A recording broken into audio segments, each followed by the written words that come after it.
Assalamualaikum warahmatullahi wabarakatuh. Halo anak-anak, bagaimana kabar kalian? Ibu harap kalian baik dan tetap terus semangat ya. Materi kali ini Ibu akan membahas bab 6, yaitu tentang teks cerita inspiratif. Kompetensi dasar ada di KD 3.11, mengidentifikasi isi ungkapan simpati, kepedulian, empati, atau perasaan pribadi dari teks cerita inspiratif yang dibaca dan didengar. Dan KD 3.12 tentang menelaah struktur kebahasaan dan isi teks cerita inspiratif.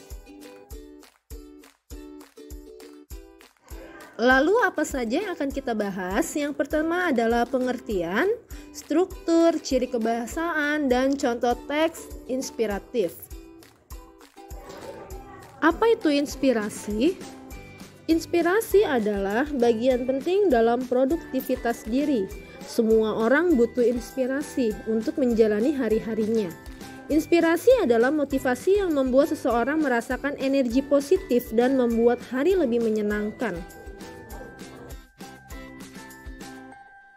Sedangkan teks cerita inspirasi adalah suatu bentuk prosa yang bertujuan untuk memberikan inspirasi, motivasi, dan kebaikan kepada banyak orang.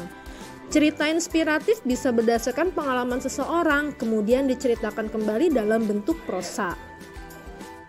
Apa saja ciri-ciri teks cerita inspiratif?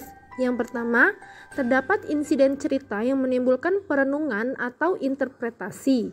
Yang kedua, alurnya sederhana dan hanya menceritakan satu insiden saja. Yang ketiga, berisi pelajaran yang dapat dipetik oleh pembaca. Dan yang keempat, isi cerita cenderung singkat dan pendek. Selanjutnya kita akan membahas tentang struktur teks cerita inspiratif. Yang pertama ada orientasi. Yang kedua, insiden atau kejadian biasanya terdiri dari rangkaian atau kerumitan peristiwa dan komplikasi. Dan yang terakhir ada interpretasi atau perenungan. Biasanya ada resolusi dan koda. Apa itu orientasi? Orientasi berisi pengenalan tokoh dan latar belakang masalah. Contohnya, diceritakan ada dua orang yang sudah bersahabat cukup lama, yaitu Andi dan Aska. Andi adalah tipe orang yang pendiam dan selalu memahami karakter Aska. Sedangkan Aska adalah tipe orang yang suka blak-blakan sehingga sering menyakiti orang. Penggalan cerita tersebut adalah contoh dari orientasi. Struktur yang kedua adalah rangkaian atau kerumitan peristiwa. Bagian ini merupakan paragraf yang berisi awal terjadinya sebuah peristiwa sampai pada puncak masalah. Contohnya, meski persahabatan mereka sudah dibangun sejak SD, Andi kadang-kadang sakit hati sama karakter Aska. Andi sering bergumam, mengapa sifat sahabatnya itu tidak pernah berubah sejak dulu? Struktur yang ketiga adalah komplikasi. Bagian ini merupakan tahap puncak dari peristiwa-peristiwa yang dikembangkan dari tahap kerumitan peristiwa hingga menemukan jalan keluarnya. Contoh ceritanya ada di bawah ini ya, silakan kalian baca. Struktur yang keempat adalah resolusi. Bagian ini merupakan tahap dari penyelesaian masalah. Peristiwa atau masalah yang dikembangkan dari bagian kerumitan peristiwa dan komplikasi terpecahkan pada bagian ini. Contoh ceritanya ada di samping ya, silakan kalian baca.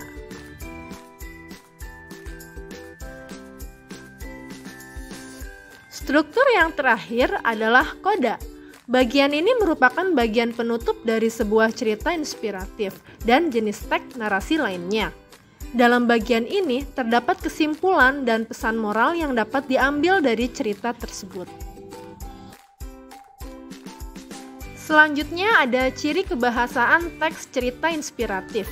Yang pertama, kata keterangan tempat, waktu, tujuan, dan cara. Yang kedua, konjungsi intra kalimat dan antar kalimat. Yang ketiga, kalimat menjebuk setara dan bertingkat. Macam-macam keterangan. Ada keterangan tempat, yaitu di, ke, dari. Keterangan waktu, besok, kemarin. Keterangan tujuan supaya, agar. Keterangan cara dengan, secara. Ada dua macam konjungsi. Yang pertama ada konjungsi intrakalimat dan antar kalimat. Konjungsi intrakalimat adalah konjungsi yang menghubungkan kata dengan kata, frase dengan frase, dan klausa dengan klausa. Jenis konjungsinya adalah pertama ada konjungsi subordinatif. Contohnya setelah, agar, sehingga.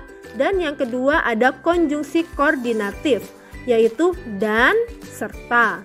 Sedangkan konjungsi antar kalimat adalah konjungsi yang menghubungkan kalimat satu dengan kalimat yang lainnya. Jenis konjungsi antar kalimat yaitu sebab akibat, yaitu karena, oleh sebab itu, karena itu. Yang kedua, lanjutan dari kalimat sebelumnya, yaitu sesudah itu. Yang ketiga, hal di luar kalimat, yaitu selain itu. Dan yang terakhir ada pertentangan, yaitu contohnya namun dan tetapi.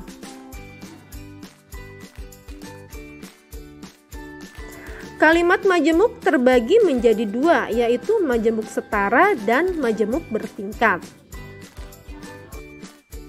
Majemuk setara memiliki hubungan koordinatif dan dapat dipisahkan. Dan yang kedua memiliki konjungsi dan, lalu, sedangkan, bahkan. Contoh, Citra bermain boneka, Arini memasak nasi. Jika digabungkan menjadi Citra bermain boneka sedangkan Arini memasak nasi. Sedangkan majemuk bertingkat adalah memiliki klausa-klausa bertingkat dan tidak dapat dipisahkan. Konjungsi yang digunakan yaitu konjungsi waktu, syarat, tujuan, sebab akibat, dan perbandingan. Contoh, dia membolos karena tidak diberi uang jajan. Yang kedua, mereka mirip seperti pinang dibelah dua. Dan yang ketiga, petani membajak tanah agar subur. Sekian penjelasan kali ini. Terima kasih. Semoga penjelasan kali ini bisa dimengerti ya oleh kalian semua. Sehat selalu dan sampai jumpa di video selanjutnya. Bye-bye.